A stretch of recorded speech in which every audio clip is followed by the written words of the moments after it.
Welcome to episode 80 of Let's Play Civilization 3, Play the World. 80, that's a nice round number. It's a pretty big number too. If you stacked all these Let's Plays from beginning to end, they would be as tall as, well, they would have no height because they're not a physical object, they only exist electronically.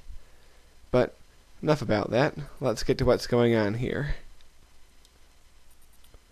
We have been whipping the Celts' butts, and there's no reason to stop doing that. Now we have just burned down one of their major cities and put one of our new cities in its place. Of course, that's all fine and good, but there's still a lot of Marines around. And I make quite a startling discovery here. That source of rubber that I'm on is, unless I'm very mistaken, the last source of rubber the Celts have. Now that I've pillaged it, that is a big deal.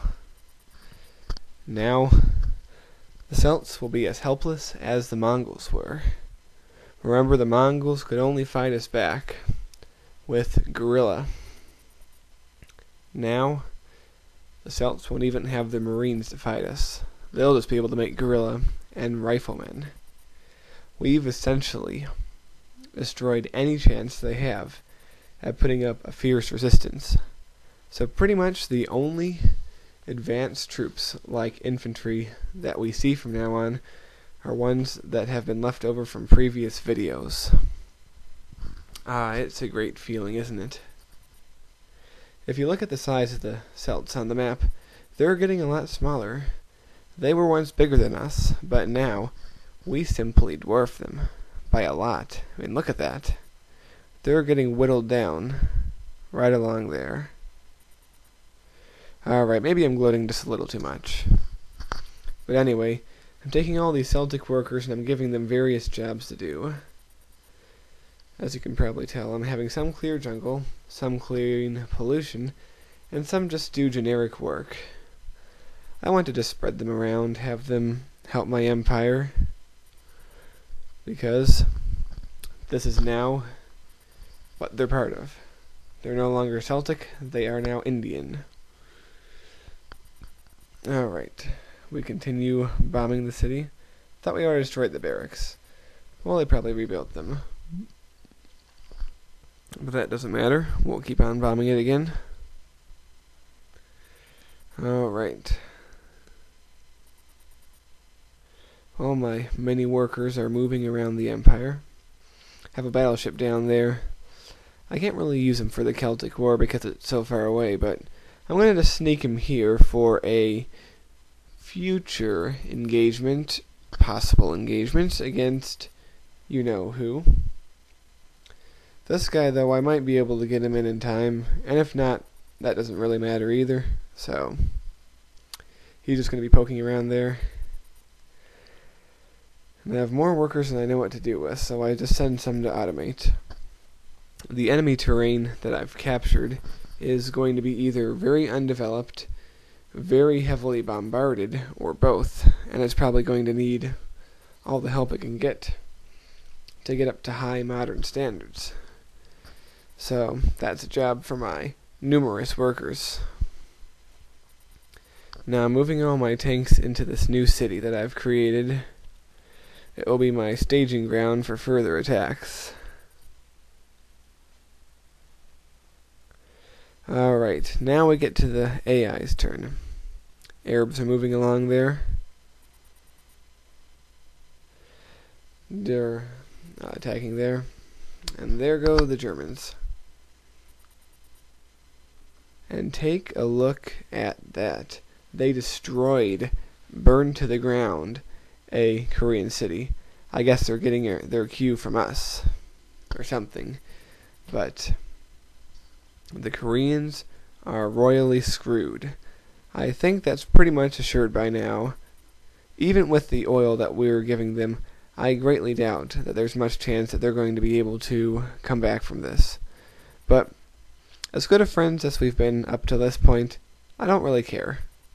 I mean, they can't really help out too much. And ultimately, as you know, this game is every man for himself when it comes down to it.